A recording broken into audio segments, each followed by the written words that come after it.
Kwa mara nyingine mtunzi na msimuliaji wa simulizi naye si mwingine ni John Donatus, akishirikiana vema na Ima Graphics, ambayo waweza kumpata kwa namba yake ya 0622 18 13 49. Wanakuletea simulizi mpya itwayo Ndoto Iliyoyeyuka. Ndoto Iliyoyeyuka. Usisite kutembelea chaneli yetu ya YouTube ya simulizi zetu kwa simulizi mbalimbali. Karibu katika simulizi hii upate kujifunza.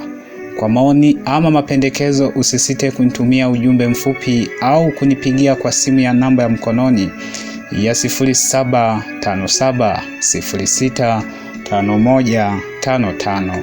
Licha ya kuendelea kuletea simulizi na changamoto ya ufadhili katika kuendesha kazi hii, kama utakuwa tayari kuniunga mkono kwa chochote, wasiliana nami kwa namba 07570651 mwisho 55 au 0626078934. Karibu. Wakati matamanio makubwa kwa kila mtu anayesoma ni kuona kufikia ndoto yake ya kufika chuo kikuu. Chuo kikuu ni sehemu ambapo vijana wengi huweza kubadili maisha yao au kuharibu maisha yao kwa namna moja ama nyingine. Fahamu kuwa kuonekana umesoma si lazima kuonekana umefika chuo kikuu kwa kipindi hiki. Maana kufika chuo kwa kipindi hiki ni kama fashion tu, na ni jambo la kawaida kwa mtoto anayetambua kilichompeleka shule. Vijana wengi kutoka maeneo mbalimbali ya mikoa tofauti hutamani miguu yao ikifika pale Masha Sauti, Ujasi pale Ng'ong'ona, yani pale UDOM, hostel za Mabibo pale UDISM, huku wakijisaulisha kilichowapeleka chuo. Kufika kwao chuo hakujabadili uhalisia wa maisha yao ya nyumbani.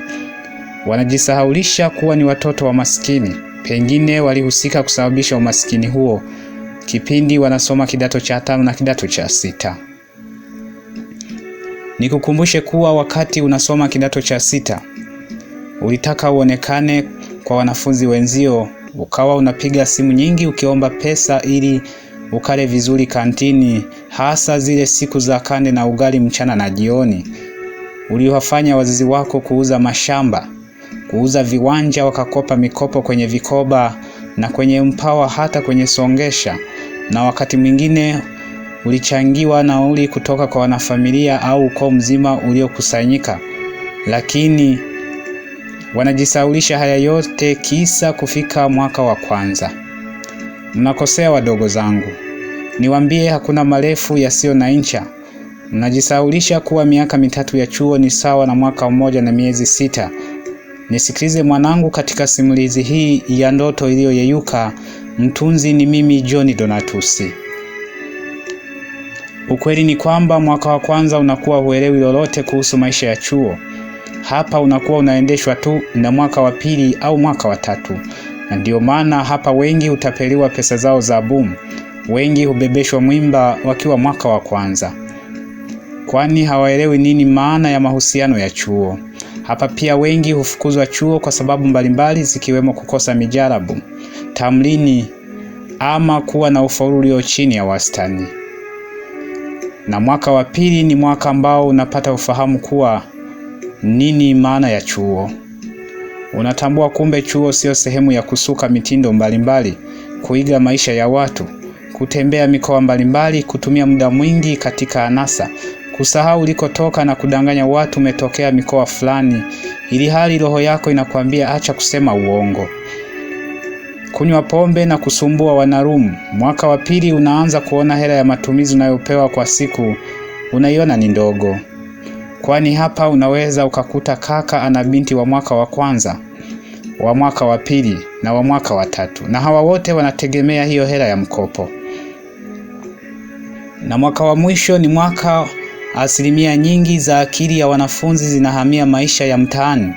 Hapa unapakumbuka ulikotoka, hasa kule Makete, kule Kazula Mimba, kule Muruvyagira, kule Kaisho, kule Nyakalilo ama kule Muheza Tanga.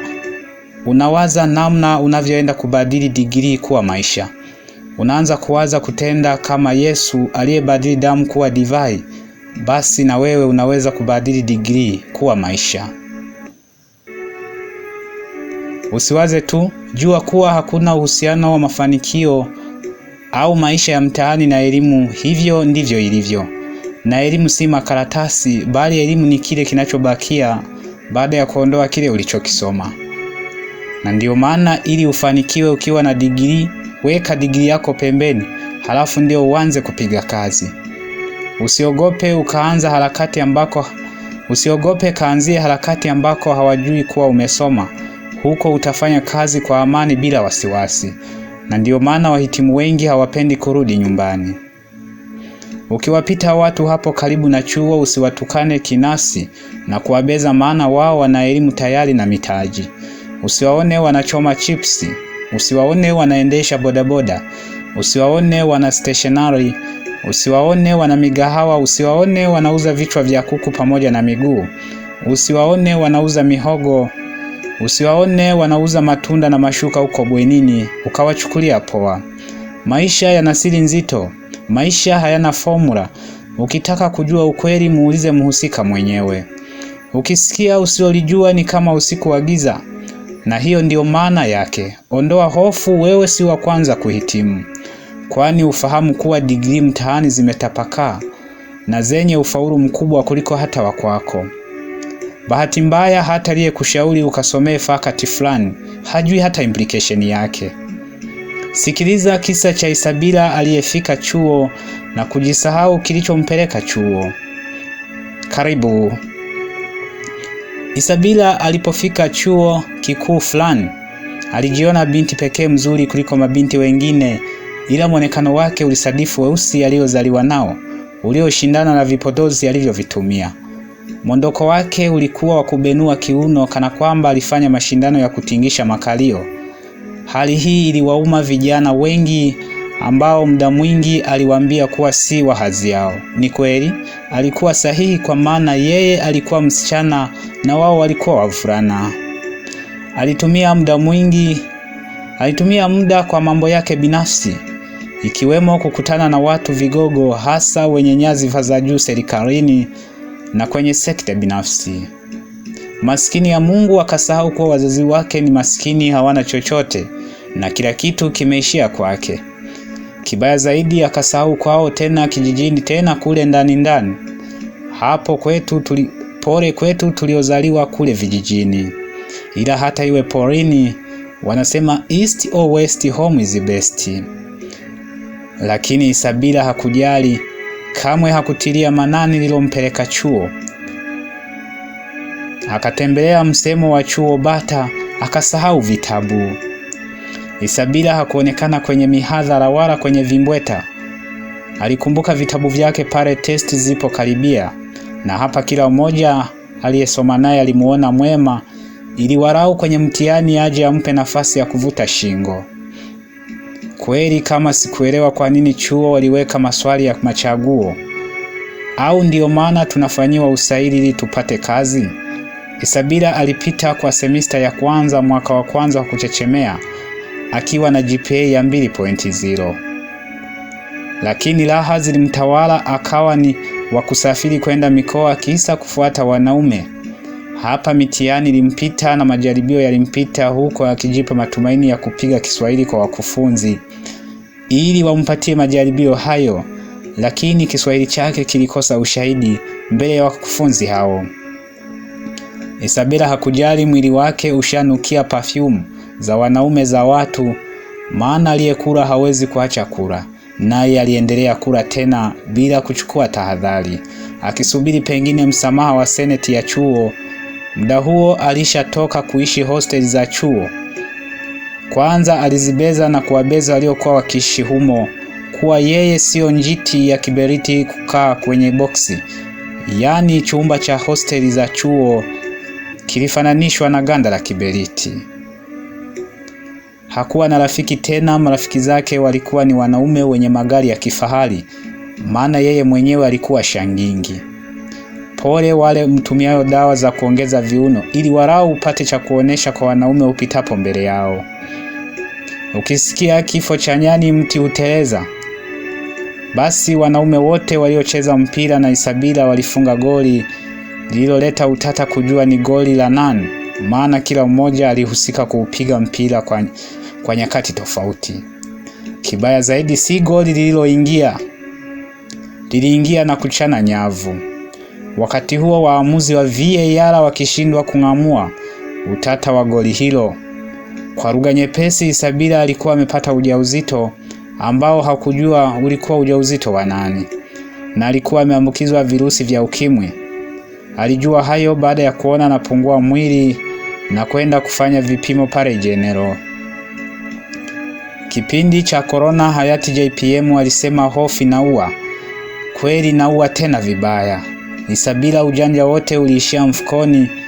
Kiuno kilichobana kwa sketi sasa kilikuwa chembamba kama Msomalia au Msumali, huku tumbo nalo likiwahi lifti mbele. Ukisikia mbio za sakafuni huishia ukingoni, basi safari ya Isabila ilikuwa inafikia tamati. Hakuweza kupata coursework ya kuingia mtihani wa semester ya pili ya mwaka wa kwanza. Hivyo hii ilikuwa ikimuondoa chuo moja kwa moja. Sijui kama hii methali hapa iko sahihi au heri nusu shari kuliko shari kamili. Isabila hakuona ajuza kujitundika kitanzi ndani ya chumba chake, yaani chumba alichopangishiwa.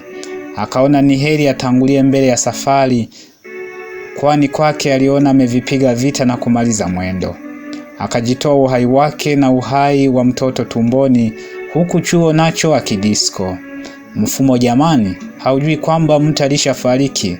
Mwisho wa mwaka jina la Isabila Nzunda lilikuwa la kwanza kwa wale walio disco. Rafiki wa nyumbani alifuatilia baada ya kubaini haonekani kwa muda wa siku 3, na mlango wa chumba chake ulikuwa umefungiwa kwa ndani licha ya kujifanya mwenye nazo. Huyu alikuwa rafiki yake aliyejua kwao vizuri, hivyo alikuwa hawezi kumbeza, maana angeanika ukweli. Utaratibu ulifanyika, chuo kikagharamikia msiba na kusafirisha mpaka kwao Tunduma mpakani, huku vyombo vya taarifa vikiandika taarifa mbaya. Walipofika mpakani mwa Tanzania na Zambia ambako hata mtandao haupo, barabara hazipo, jeneza lenyewe lilibebwa na machela mpaka nyumbani kwao. Wanafunzi walioenda msibani, hasa viongozi wa serikali ya wanafunzi, walishika midomo. Kwanza mlango wa nyumba, yani ulikuwa mlango wa kutoa na kurudisha. Msiba ulimalizika hatimaye, wakarudi na ukurasa wa Isabila ukafunikwa na makaburi mawili ya yeye na mtoto wake, huku baba wa mtoto akiwa hajulikani. Na kufikia hapo ndiyo tamati ya simulizi hii, na huo ndio mwisho wa simulizi hii ya ndoto iliyoyeyuka, iliyoandikwa na John Donatus, ambaye waweza kumpata kwa namba ya 0757065155. Usisite kutembelea chaneli yangu ya YouTube ya Simulizi Zetu kwa simulizi mbalimbali.